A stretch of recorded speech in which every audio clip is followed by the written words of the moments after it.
Jones released a statement. It read in part, "Although I was hopeful for a better outcome in the USADA ruling today, I'm very respectful of the process in which they allowed me to defend myself. I have always maintained my innocence, and I'm very happy I've been cleared in any wrongdoing pursuant to the allegations made that I had intentionally taken a banned substance.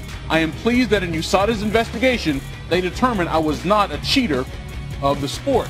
What does this suspension do to the image and legacy of Jon Jones? Look, I'll tell you this. Today, in some ways, was a good way. He got some resolution. As far as his image goes, we knew about this since July 4th of this year. So I don't think he was any worse for the wear. I think that Jon's statement was very fair. He really wanted to know that he took this on accident. It sounds like they agreed with him.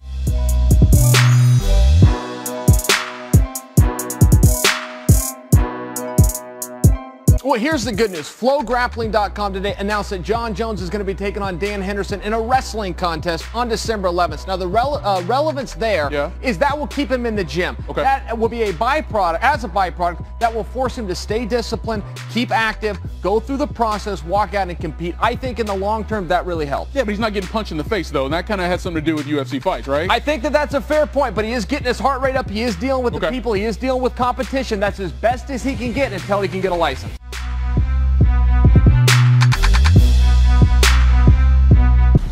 Just got home from training, saw Suburban following me.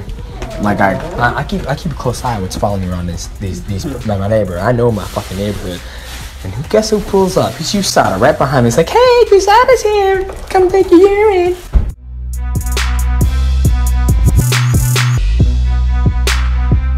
It's everywhere. They're all doing it. Everyone's doing it. Shame on them. Unfortunately, in sport and anything where there's a prize, people are going to try and cheat. And especially when it's a sport where people are going to try and knock you out, they're going to look for shortcuts. They're going to look to cheat. Simple as that. When USADA, I heard all about them. Big press release. Ooh, 2 times and you're banned for 4 years and all this shit. Yoel Romero just in 6 months. Someone else just got a lighter sentence. Jon Jones, I don't know if he's guilty or what, but he's coming back. Where are these harsh penalties? If you test positive for performance-enhancing drugs, you should be banned for life. It's as simple as that. Go and do another fucking sport, because you're not cut out for this. Done. You're a scumbag. You're done. You had your chance. You blew it.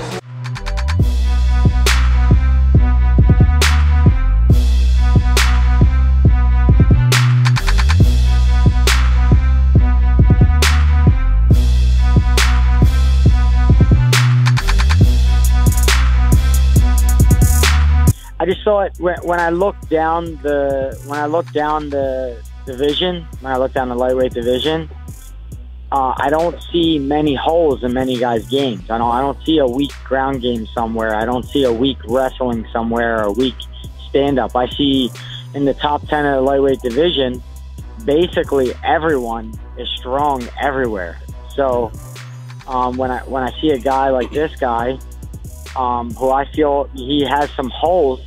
He's made it to where he's made it, but he has some deep holes that none of his matchups that he went against was able to exploit or even attacked in that manner. Nobody even attacked him that way in that manner. And the one guy who did was pretty friggin' successful. So, you know, when I don't see no holes in the division and I see a guy like this, I see some wounds. I see some deep wounds. Not just in tangible things like wrestling and jiu-jitsu, but in the intangible things like maybe his willingness to fight. Do you mean like the tap in the first Nate fight?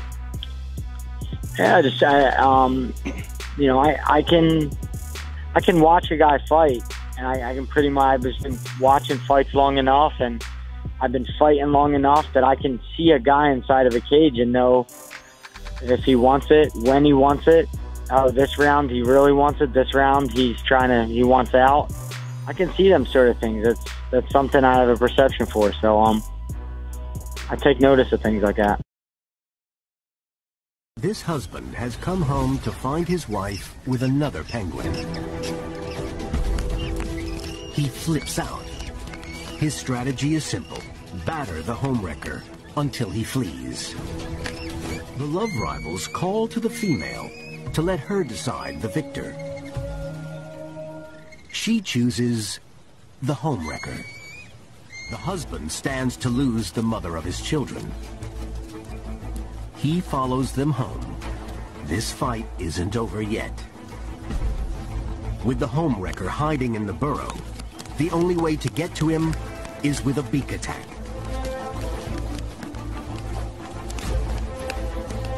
He makes one last plea to the female. But she's got no time for losers. Defeated and humiliated, he's left out in the cold.